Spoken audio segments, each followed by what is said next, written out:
With the Game Awards around the corner, we could possibly see a lot of fighting game announcements coming soon our way. There's a lot of stuff to be soon revealed for fighting games, and in today's video, I'll be discussing what could we possibly see at the Game Awards.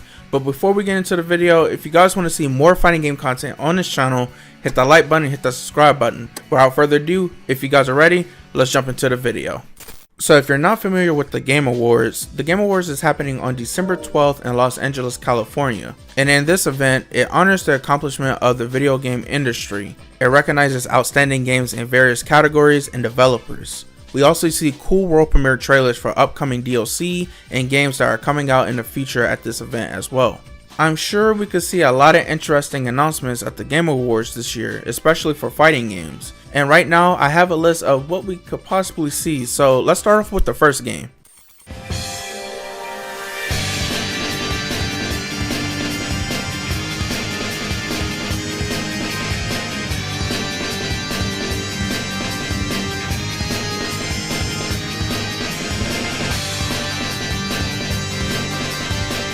I think we could see Virtua Fighter 5 Revo at the Game Awards. Over the past couple of weeks, Sega had announced that Virtua Fighter 5 would be making a return and will be ported to PC. And so far, the only thing we know is that the game will have rollback netcode and new battle balance for all characters, as well as the game will be releasing this winter.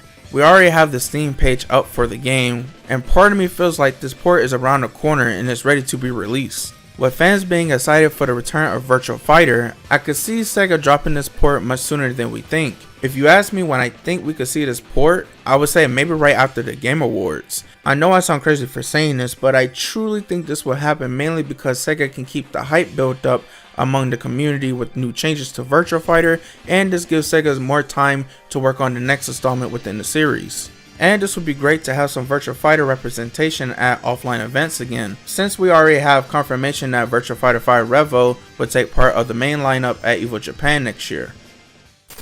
Now for my next game.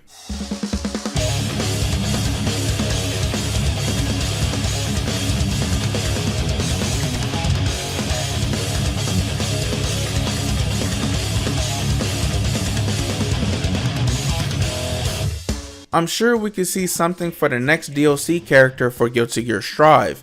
Back during this year's EVO, Arc System Works revealed the next set of characters for Strive. Those characters were Queen Dizzy, Venom, Yukina, and a crossover character from Cyberpunk 2077, which was Lucy. With Queen Dizzy being released back in October, it seems like we're getting closer to the next DLC character for the game.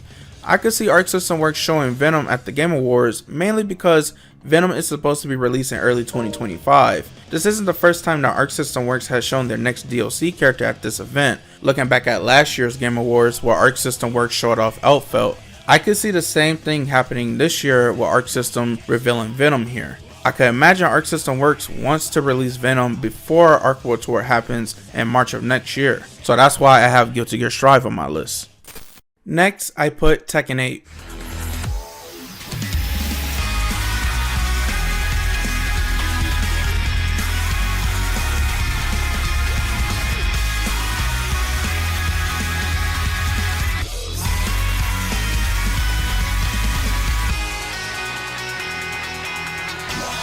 During the Tekken World Tour Finals, there were no character reveal or teaser due to Bandai Namco pushing the reveal back to the Game Awards. And with Tekken 8 on its last DLC character for the season that's supposed to be released this winter, fans are speculating that the last character could be a bigger reveal than we think, and it would make sense to show it at the Game Awards to build up more hype for the reveal.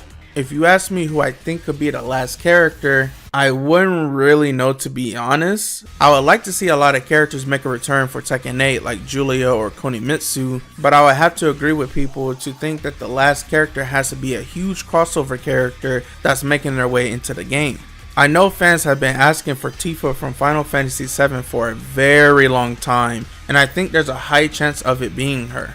My reasoning is mainly because Final Fantasy VII Rebirth has been nominated in multiple categories for the Game Awards due to the success of how the game sold this year and how people, including myself, love the Final Fantasy franchise. And with how Bandai Namco fits guest characters into Tekken very well, I could see Tifa's fighting style mixing in well with the Tekken 8 system. This isn't the first time that Bandai Namco has made a crossover with a Final Fantasy character. looking back to how Noctis made it into Tekken 7.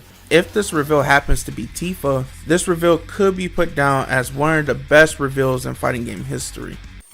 So now we have Tekken 8, Guilty Gear Strive, and Virtua Fighter. I think there's one more game that could make an appearance at this event. That game is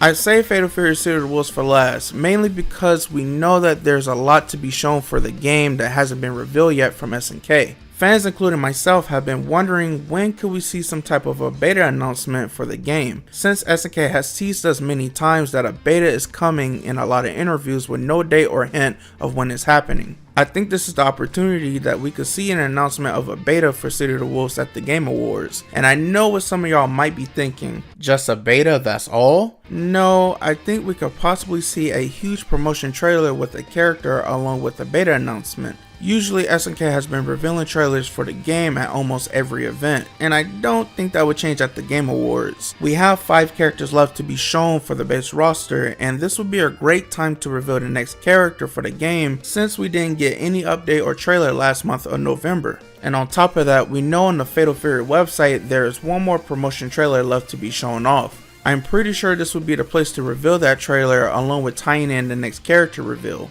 And if you're wondering who I think is the next character to be revealed for City of the Wolves, I think we'll either see Kim Jae-hoon or Hotaku Maru be revealed. My reasoning for Kim Jae-hoon is mainly because you have to have the other brother on the base roster of the game. And since we didn't get a double trailer of both brothers when Kim Dong-hwan was revealed, it kinda sets up to think that we could maybe see the other brother next. For Hotaku Maru, I think it's about time to see his reveal since we already know that his voice was heard in the very first teaser trailer with Gato and Kane. We already have majority of the characters that was teased in the trailer, so we are left with just 3 characters that we haven't seen yet. And this isn't the only time that SNK has done some type of promotion for the game by having a beta announcement and showing off a new character with it. SNK did the same thing for KOF 15 back at the Game Awards in 2021, announcing Cronin and revealing the dates of a second beta. We also know SNK has been paying attention to the community with how people are waiting to get their hands on the game and wanting to give out feedback.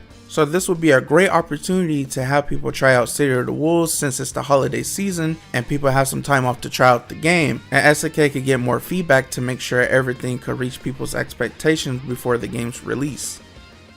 Overall, those were my thoughts on what we can maybe see at the Game Awards. Now I want to know your thoughts. How do you guys feel about my list, and what do you guys think we could see at the Game Awards this year?